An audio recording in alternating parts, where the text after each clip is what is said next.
نصلي ونسلم على سيدنا ومولانا محمد النبي الكريم الأمين الأمين الرؤوف الرحيم. أما بعد، أعوذ بالله من الشيطان الرجيم. بسم الله الرحمن الرحيم. محمد رسول الله والذين معه أشداء على الكفار رحماء بينهم تراهم ركعا سجدا يبتغون فضلا من الله ورضوانا. صدق الله مولانا العظيم. إن الله وملائكته يصلون على النبي يا أيها الذين آمنوا صلوا عليه وسلموا تسليما. اللهم صل على سيدنا ومولانا محمد وعلى آله وصحبه وبارك وسلم وصل عليه صلاة وسلام عليك يا سيدي يا رسول الله وعلى آلك وأصحابك يا سيدي يا حبيب الله. نويت سنة الاعتكاف. اللہ جل مجدور کے فضل و کرم اور کریم آقا صلی اللہ علیہ وآلہ وسلم کے نرائن پاک کے تصدق سے بحمدہ تعالی ذوالحجہ کے اس آخری جمعہ مبارک ہم اللہ رب العزت کے حضور اس کے گھر میں اس کے اور اس کے حبیب صلی اللہ علیہ وآلہ وسلم کے ذکر کے لیے موجود ہیں. یہ اللہ رب العزت کی بڑی خاص عنایت اور توفیق ہے، اس کے فضل کے سبب سے ہمیں حاصل ہے کہ جب تک مولا نے یہ زندگی لکھی ہے اور جب تک اس نے زندگی کے اندر توفیق دے رکھی ہے، ہم اس کی عطا سے، اس کے فضل سے اور اس کے احسان سے اس کے گھر میں اس کے حضور حاضر ہوتے ہیں، اسے جائز ہوتے ہیں.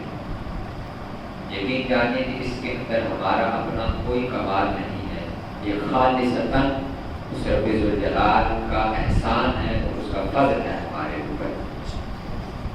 یہ اس کی توفیق ہے بارک تعالیٰ کی. اور اللہ رب العزت سے دعا ہے کہ مطاعت ہمیں مر کے توفیق دیے رکھے، وہ اپنی اور اپنے حبیب صلی اللہ علیہ وسلم کی یاد سے کبھی غافل نہ فرمائے اور اسی پر موت عطا فرمائے. ذوالحجہ کے مہینے کا اختتام اور پھر آگے نئے ہجری سال کا آغاز. یہ اختتام بھی اس سال کا اور اس سال کا پھر آغاز بھی یہ شہادت اور قربانی سے ہوتا ہے. آپ دیکھیے کہ یہ کیسا ایک عجیب سلسلہ ہے کہ ذوالحجہ کا مہینہ شروع ہوتا ہے جب 10 ذی الحجہ کو حضرت اسماعیل علیہ السلام کی یاد کے اندر ہم قربانی کرتے ہیں. آپ کی قربانی ہے اور پھر اس کی یاد میں ہم جانور ذبح کرتے ہیں، قربانی کرتے ہیں. اور آگے چلتے ہیں تو پھر سیدنا عثمان غنی رضی اللہ تعالیٰ عنہ آپ کی شہادت مبارکہ اور آپ کی قربانی ہے جو آپ نے دین اسلام کے لیے دی. اور پھر تھوڑا اور آگے چلتے ہیں تو کچھ روایات کے مطابق آج کا جو دن ہے 26 ذی الحجہ آج کا دن، اور کچھ روایات کے مطابق جس پر جمہور کا اجماع اور اتفاق ہے وہ یکم محرم الحرام، وہ مراد رسول حضرت سیدنا عمر فاروق رضی اللہ تعالیٰ عنہ آپ کی شہادت مبارکہ کا دن ہے. اور پھر اور آگے چلتے ہیں محرم الحرام کی 10 کو پھر سیدنا امام حسین علیہ السلام آپ کی پھر شہادت و قربانی ہے. تو یہ ایک تسلسل ہے قربانیوں کا اور شہادتوں کا. اب ہم نے جیسے قربانی کے ذیل کے اندر اس کو ذکر کیا تھا کہ ایک قربانی ہے وہ جان کی اور مال کی قربانی ہے. وہ مال کی قربانی ہم دے رہے ہوتے ہیں قربانی کی شکل کے اندر کہ جو اللہ رب العزت نے ہمیں اپنی بارگاہ سے رزق عطا کیا ہے اس میں سے جو ہم خرچ کر سکیں اللہ کی بارگاہ ہم اس کو قربان کرتے ہیں.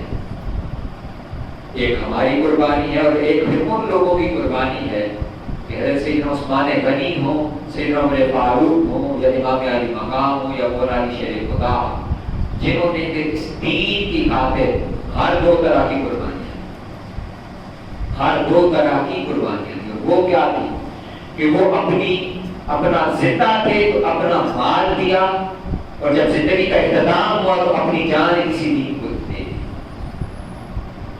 یہ کیسی بات ہے کہ زندہ رہے تو جو اللہ نے مال دے رکھا تھا وہ اللہ کے راہ میں اللہ کے دین کی خاطر اس کو خرچ کیا، اس کے دین کی سربلندی کے لیے، اس کے غلبہ کے لیے، بلکہ صرف یہاں تک نہیں اپنی صلاحیتوں کو بھی جو اللہ رب العزت نے انہیں عقل، فہم، سوچ، سمجھ عطا کی تھی، وہ اس کو دنیاوی مقاصد کے لیے بھی استعمال کر سکتے تھے اور بڑے بڑے بزنس امپائر کھڑے کر سکتے تھے، لیکن انہوں نے اپنی ان صلاحیتوں کو، اپنے وقت کو، اپنے مال کو اور اپنی جان کو اللہ کے دین اور اس کے غلبہ کے لیے استعمال کیا اور اس پر خرچ کیا۔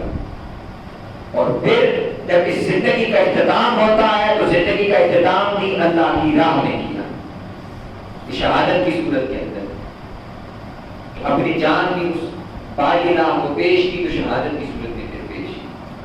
وہ جان اور مال اور صلاحیتیں اور وقت ہر قسم کی قربانیوں نے دی۔ اور دین یاد رکھیے قائم ہوتا ہے، ایک دین کا ایک جزء اور ایک حصہ ہے، وہ بہت تھوڑا اور مختصر اور چھوٹا حصہ ہے جس پر میں اور آپ عمل پیرا ہیں، وہ ہے عبادات۔ اس سے دین قائم اور نافذ نہیں ہوتا۔ یہ دین کا ایک جزء ہے، یہ ہم میں سے ہر ایک کا ایک انفرادی فرض ہے جو ہم ادا کر رہے ہیں۔ جو دین کی بقا ہے اور جو دین کا مقصود ہے وہ دین کا نفاذ اور اس کا قیام ہے۔ اس کے لیے پھر عملی طور پر جدوجہد کرنا پڑتی ہے، اس کے لیے جان بھی دینا پڑتی ہے، وقت بھی دینا پڑتا ہے، مال بھی دینی پڑتی ہے، اس کے قیام کے لیے محنت چاہیے ہوتی ہے۔ وہ ہم وقت کا کام ہے کہ اپنی صلاحیتوں کو دین کے نفاذ اور قیام کے لیے استعمال کرنا۔ یہ ایسے ہی خلافت راشدہ مسجد میں بیٹھ کر دعائیں مانگنے سے قائم نہیں ہو جاتے، اس کے لیے کچھ کرنا پڑتا ہے۔ اور وہ کیا کرنا پڑتا ہے؟ یہ آیت مبارکہ سورہ فتح کی آخری آیت مبارکہ آیت نمبر 29 میں آپ کے سامنے تلاوت کی۔ اللہ رب العزت نے اس آیت مبارکہ کے اندر آقا کریم علیہ الصلوۃ والتسلیم کی رسالت کا بھی اعلان فرمایا اور پھر اس کے ساتھ متصل صحابہ کرام رضوان اجمعین آپ کا ذکر کرتے ہوئے آپ کے کچھ کریکٹرسٹکس بیان کرتا ہے، آپ کی کچھ خصوصیات، کچھ کوالٹیز اللہ رب العزت نے بیان کرتا ہے۔ اور وہ کیا ہے؟ فرمایا کہ محمد الرسول اللہ، کہ یہ محمد صلی اللہ علیہ وسلم یہ اللہ کے رسول ہیں۔ والذین معہ، اب جو لوگ ان کے ساتھ ہیں، جو ان کی بیعت اور ان کی سنگت کے اندر ہیں، اشداء علی الکفار، وہ کافروں پر بڑے سخت گیر ہیں، بڑے زوراور ہیں۔ یعنی دشمن سامنے کھڑا ہو تو پھر یہ ڈر دے نہیں ہے۔ اور یہ اس سے کیا مراد ہے؟ اس سے مراد یہ ہے کہ یہ اپنی دینی حمیت کے لیے اور دین کی خاطر جب معاملہ پیش آئے تو پھر وہاں نرمی اختیار نہیں کرتے۔ دین کے نفاذ کا وقت ہو، دینی احکام کو نافذ کرنے کا وقت ہو تو وہاں پر یہ نرمی نہیں کرتے، وہاں پر اشداء علی الکفار، یہ کفار کے سامنے سختی ہے، زوراور ہے۔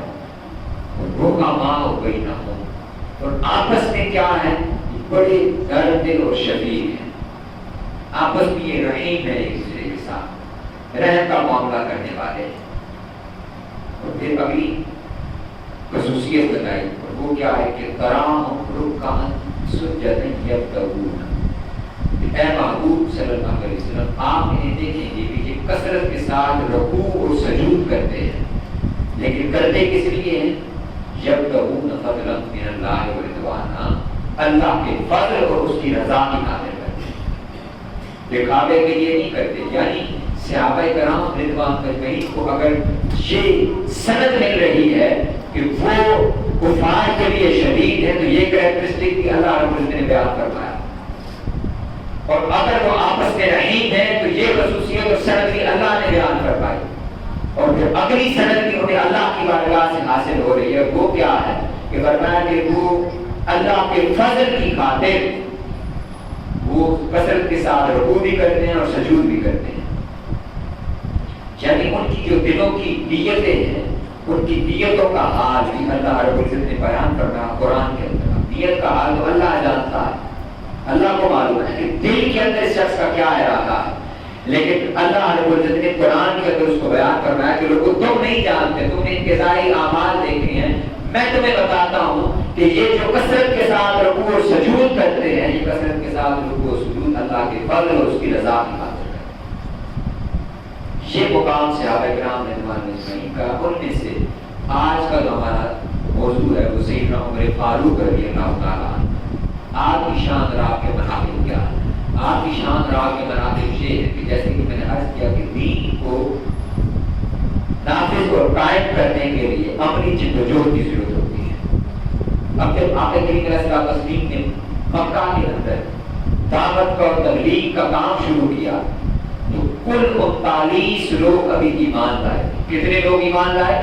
39 لوگ ابھی اس وقت تک، اور دائرہ ارکب کے اندر چھپ کر کے دعوت و تبلیغ کا سلسلہ جاری تھا۔ عبادت کرنی ہوتی تو وہیں پر بھی جاتی چھپ کر کے، اور جو شخص بھی اسلام قبول کرتا اور کفار کو قریش کو یہ پتہ چل جاتا کہ اس شخص نے محمد عربی صلی اللہ علیہ وسلم کا کلمہ پڑھ لیا تو اس پر وہ ظلم و ستم کرنا شروع کرتا، طرح طرح کی تکلیفیں دینی، بائیکاٹ کرنا، اور اگر وہ نچلے درجے کا کوئی شخص ہے، وہ غلام ہے یا وہ بہت زیادہ سردار اور طاقتور نہیں ہے تو اس پر ظلم و ستم کرنا، اس کو قید کرنا، مارنا، پیٹنا۔ حضرت عمار بن یاسر اور ان کے والدین رضوان اجمعین، ان کے اوپر جس طرح کے ظلم ہوئے، ان کو زنجیروں کے ساتھ باندھا جاتا، حضرت بلال حبشی رضی اللہ تعالیٰ عنہ۔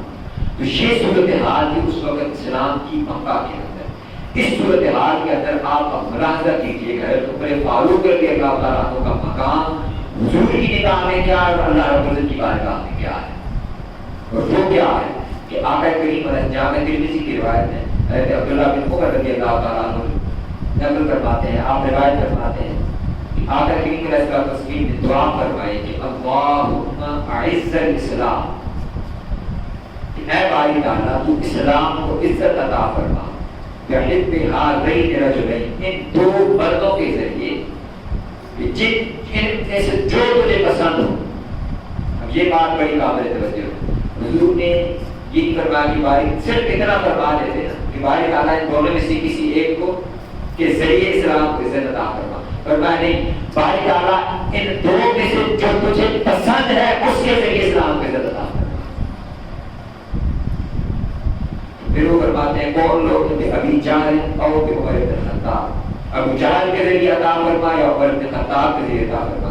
اور پھر راوی جب نقل کرتے ہیں وہ فرماتے ہیں کہ جب حضرت عمر فاروق رضی اللہ تعالیٰ عنہ اسلام کو آپ نے اسلام قبول کر لیا تو پھر ہم اس نتیجے پر پہنچے وکان احباہما الیہ عمر۔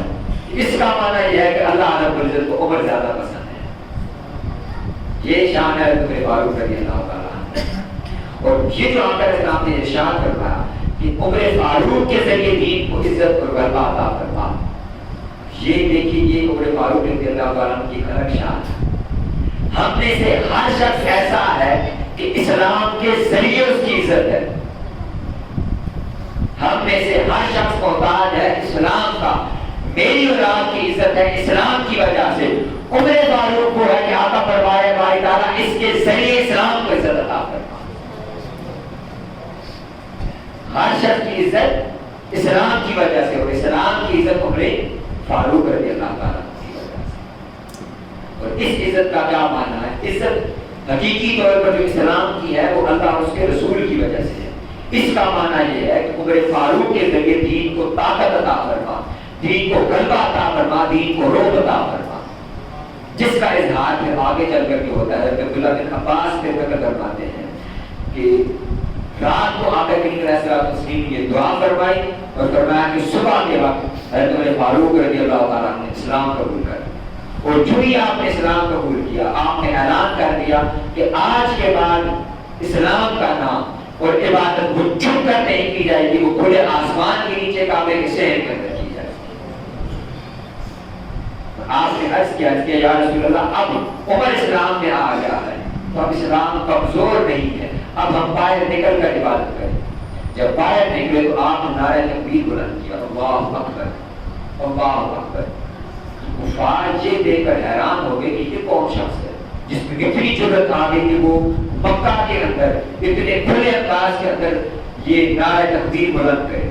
آپ صحن کعبہ میں پہنچے تو وہاں پر جب انہوں نے دیکھا تو انہوں نے ایک ایک کر کے شخص آتا اور وہ دیکھتا کہ یہ کون شخص ہے جو یہ نعرہ لگا رہا ہے. وہ جو ہی سامنے آتا تو اس کا واسطہ عمر فاروق رضی اللہ عنہ. پھر آپ نے اس وقت یہ ارشاد اعلان کرنا فرمایا کہ جس نے اپنی بیویوں کو بیوہ کروانا ہو اور جس نے بچوں کو یتیم کروانا ہو آئے عمر فاروق کا سامنا کرنے. یہ معنی ہے اللہم اعز الاسلام کا کہ آپ کے ذریعے سے اسلام کو عزت ملی جو نہ صرف اس دور کے اندر ملی بلکہ بعد ہزار بعد کی خلافت قائم ہوئی تو اس کے ذریعے بھی اللہ رب العزت نے اسلام کو غلبہ عطا کیا اور اسلام کو طاقت عطا کی, حکومت عطا کی اور تمکن عطا کی اور ایک نظام عطا کیا. یہ شان اور یہ دعا جو آگے بھی اسلام تسلیم کیونکہ یہ شان ہے سیدنا عمر فاروق رضی اللہ تعالیٰ. یہ صرف یہاں تک نہیں, اگلی بات آگے بھی ارشاد کرنے کی جامع ترمذی کی روایت ہے. اور آپ دیکھیے کہ عمر فاروق رضی اللہ تعالیٰ عنہ کی شخصیت کے اندر کچھ ایسے خواص تھے. دین کے اندر بہت سے احکام ایسے ہیں کہ ابھی وحی نازل نہیں ہوئی تھی. ابھی حدیث میں سنانے لگا ہوں اس کے ذہن کے اس کے ذیل کے اندر یہ بات کر رہا ہوں کہ دین کے بہت سے احکام ایسے ہیں کہ ابھی اللہ کی طرف سے وحی نازل نہیں ہوئی اور حکم نازل نہیں ہوا. حضرت فاروق رضی اللہ تعالیٰ عنہ نے مشاورت کے اندر مشورہ کیا کہ یا رسول اللہ اگر ایسے کر لیا جائے تو بہتر ہے. آپ نے ادھر مشورہ کیا اور اللہ رب العزت نے وحی نازل کروا دی. تو اس پر آگے بھی میرا تسلیم نے ارشاد کرنا کہ لو کان نبی بعدی لکان عمر, اگر میرے بعد کوئی نبی ہونا ہوتا جو کہ نہیں ہے لیکن عمر کے خواص ایسے ہیں, عمر کی شخصیت ایسی ہے, عمر کی ذات ایسی ہے, اس کی شخصیت کے اندر وہ ایلیمنٹس وہ خصوصیات پائے جاتے ہیں کہ اگر میرے بعد کوئی نبی ہونا ہوتا تو عمر فاروق رضی اللہ تعالیٰ ہوتے.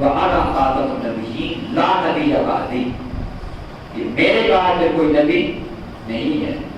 یہ عمر فاروق رضی اللہ تعالیٰ کی شخصی اور ذاتی فضیلت ہے جو آقا کریم علیہ السلام تسلیم نے ارشاد فرمائی ہے. اس یہاں سے ایک بات اور ذہن کے اندر رکھیں اور یہ آقا کریم علیہ السلام تسلیم کا کسی شخص کے بارے میں ایسی بات ارشاد فرما رہے ہیں تو یہ اس شخص کی ذاتی فضیلت ہے, اس ہستی کی اس شخصیت کی کیا ہے ذاتی فضیلت ہے. ان فضیلتوں کے بیان کے اندر ہمیں حد اعتدال کے اوپر رہنا چاہیے. اب یہ عقیدے کی بات کر رہا ہوں, کس پر رہنا چاہیے؟ حد اعتدال پہ رہنا چاہیے. اور حد اعتدال پر رہتے ہوئے یہ نہیں کہ اس طرح کی جزوی فضیلتیں بیان کر کے کسی ایک کو کسی دوسرے پر فضیلت ہم دیتے رہے. نہیں, آقا کریم علیہ السلام تسلیم کی بارگاہ کے اندر حضور کو جو قرآن نے ارشاد فرمایا والذین معہ اشداء علی الکفار, اس سب کا بیان ہو رہا ہے کہ جتنے لوگ بھی محمد رسول اللہ صلی اللہ علیہ وسلم ان کے ساتھ جتنے بھی لوگ وہ سارے اس دائرے کے اندر داخل ہیں. آقا کریم علیہ السلام تسلیم آپ کو پھر ایک سے بڑھ کے ایک سے بھاتا ہے, وہ سب سے پیار کرتے ہیں. دیکھیے والد ہے نا تو اس کی تو اولاد ہے, بڑی ہے چھوٹی ہے اس سے چھوٹی ہے, اس کے لیے اولاد ہونے کے سارے کیا ہے ایک جیسے ہیں, برابر ہیں. وہ ایک جیسا اولاد ہونے کے ناطے وہ سب سے ایک جیسا ہی پیار کرتا ہے. ہاں کسی کے اندر کچھ خواص زیادہ ہے تو وہ والد کے زیادہ قریب ہوگا, یہ ایک فطری عمل ہے. کوئی کام زیادہ اچھا کرتا ہے, کوئی لائق زیادہ ہے, ڈگری اچھی لے رہی ہے, اس کی پرفارمنس اچھی ہے, اس کی انکم اچھی ہے, کمائی, وہ خدمت زیادہ کرتا ہے, والدین کی زیادہ نظروں کے قریب رہتا ہے, وہ ایسے کام کرتا ہے جو والدین کو پسند ہے, تو ایک فطری عمل ہے کہ والدین کو اس سے پھر تھوڑی سی محبت اور نصیب ہے یا اپنے پیار اور جذبات کا اظہار اس سے زیادہ کرتے ہیں. یہ ایک فطری عمل ہے. اولاد ہونے میں کسی کے اندر فرق نہیں ہوتا, اور جب والدین دیکھ رہے ہوتے ہیں تو وہ اولاد کو ایک ہی جیسا دیکھ رہے ہوتے ہیں. تو صحابہ کرام رضوان مجمعین نے جو خواص کو جو خصوصیات اور فضائل آقا کریم علیہ السلام نے بیان فرمائے ہیں, ہمیں اس میں جھگڑے میں نہیں پڑ رہنا چاہیے کہ فلاں کو فلاں کی پر فضیلت حاصل ہے, فلاں کی کوئی فضیلت کا قائل نہیں, وہ ایسا ہے وہ ایسا ہے. یہ ذوق اور وجدان کی بات ہے, محبت کی بات ہے کہ فضیلت سب کی ایک جیسی ہے, سب اپنے اپنے مقام و مرتبہ کے اوپر ہے. لیکن اگر کسی کی ذوق طبیعت اور میلان کسی کی طرف زیادہ ہے تو اس بنا پر کسی کے اوپر فتویٰ نہیں لگانا چاہیے, اس سے دوری اختیار نہیں کرنی چاہیے, اس کو خواہ مقام دائرہ اسلام سے خارج نہیں کر دینا چاہیے. یہ ذوق اور طبیعت کی بات، یہ ایسے ہی ہے جیسے آپ میں سے اپنی ذوق اور طبیعت کی وجہ سے کوئی قادری مشرب کے اندر، کوئی چشتی مشرب کے ساتھ منسلک ہے، کوئی سہروردی ہے، کوئی نقشبندی ہے، کوئی رفاعی ہے، کوئی سیفی ہے. ہر ایک اپنی طبیعت کے مطابق ہے، اپنے ذوق کے مطابق ہے کہ جہاں اس کی ذوق اور طبیعت کو سکون ملتا ہے، وہ جہاں اس کو سکون ملا، جہاں اس کو راحت ملی، وہ اپنے ذوق کے مطابق اس نے اپنا مرشد چنا اور اس طریقے کار کو اختیار کر دیا. تو کیا دوسرے سلسلے کے لوگ اب اس سلسلے کے لوگوں کے اوپر فتوا لگانا شروع کر کہ جو قادری نہیں ہے وہ چشتیوں کا کام ٹھیک ہے، جو قادری ہے وہ ٹھیک نہیں، جو قادری ہے وہ چشتی قوالی سنتے ہیں، رقص کرتے ہیں، تو یہ کام ٹھیک نہیں ہے. ایسا نہیں ہے. فضائل کے اندر جب فضیلت بیان ہوتی ہے تو وہ سب میں سے کسی ایک کے اگر آگے کی نے بیان فرمائی ہے تو یہ اس کی شخصی اپنی فضیلت ہے. اس کی بنا پر یا اس کے بیان کے اظہار میں یا کسی کی ذوق اور طبیعت اور میدان کی وجہ سے، اس کی وجہ سے کسی کے اوپر فتوا لگانا، اس کو دائرہ اسلام سے خارج کرنا، نکالنا، جھگڑے پیدا کرنا، اس کی ضرورت نہیں ہے. موافقت دیکھا گیا، موافقت دیکھا گیا کہ یہ اس کا طبعی رجحان ہے. ہر شخص کا طبعی رجحان، ہر ایک اپنی طبیعت کے مطابق اپنے اپنے امور اور کام سر انجام دے رہا ہے. حضرت عمر فاروق رضی اللہ تعالیٰ عنہ کو آقا کریم صلی اللہ علیہ وسلم نے یہ آپ کی فضیلت بیان فرمائی. وہ کیا ہے؟ فرمایا کہ میرے بعد اگر کوئی نبی ہونا ہوتا، اگر ہوتا تو اللہ رب العزت نے سلسلہ نبوت کو یہاں پر ختم نہ کیا ہوتا. اگر میرے بعد اللہ کسی کو نبی مقبوض کرتا تو عمر فاروق رضی اللہ تعالیٰ. اور پھر بڑی خوبصورت بات آقا کریم صلی اللہ علیہ وسلم نے ارشاد فرمایا، یہ بڑا خوبصورت واقعہ ہے اور اس کو سیدہ عائشہ صدیقہ رضی اللہ تعالیٰ عنہ روایت فرماتی ہیں. وہ کیا ہے؟ وہ یہ ہے کہ ایک خاتون تھی مدینہ کے اندر، آقا کریم صلی اللہ علیہ وسلم غزوہ پر جا رہے تھے تو اس نے مدد مانگی کہ آپ خیر و عافیت کے ساتھ واپس تشریف لائیں گے تو میں تخت بجا کر کے آپ کو سناؤں گی. یہ بڑی عجیب بات ہے. اب یہ دیکھیں نا، ابھی بات یہ ذوق اور محبت کی بات، اس کی طبیعت کی بات ہے. اس کی طبیعت میں اتنی بات ہے کہ اس نے اتنی بات کا اظہار کر دیا. اس نے کہا یا رسول اللہ آپ خیر و عافیت سے واپس آئیں گے تو میں نے مدد مانگی ہے کہ میں آپ کو تخت بجا کر کے سناؤں گی. اب آخر کی طرح کی بارگاہ میں آئی تو اس نے اظہار کیا کہ یا رسول اللہ میں نے یہ مدد مانی تھی کہ آپ غزوہ سے خیر و عافیت سے واپس آئیں گے تو میں تخت بجا کر کے آپ کو سناؤں گی. اب یہاں ایک مسئلہ سنیں، وہ یہ ہے اگر یہ عمل ناجائز ہوتا، اگر یہ عمل ناجائز ہوتا تو ناجائز عمل کی مدد وہ بھی ناجائز ہوتی. اس کا ایفا کرنا اور پورا کرنا وہ بھی ضروری نہیں ہے، وہ لازم اور واجب نہیں ہوتا اگر کوئی ناجائز کام کی مدد مانگی جائے. یہ بات ذہن نشین کریں، اگر ناجائز کام کی مدد مانی جائے تو اس کا پورا کرنا ضروری نہیں ہوتا، وہ واجب نہیں ہے. تو آقا کریم صلی اللہ علیہ وسلم نے اس کو اجازت دی کہ آپ نے فرمایا ٹھیک ہے آپ نے مدد مانی، آپ اس کو پورا کریں. تو وہ حضور کی بارگاہ میں بیٹھ کے اس نے تخت بجایا اور آپ کو کوئی اپنا گیت سنانا شروع کر دیا. اب وہ سنا رہے ہیں، اتنی دیر کے اندر حضرت سیدنا ابوبکر صدیق رضی اللہ تعالیٰ عنہ تشریف لائے.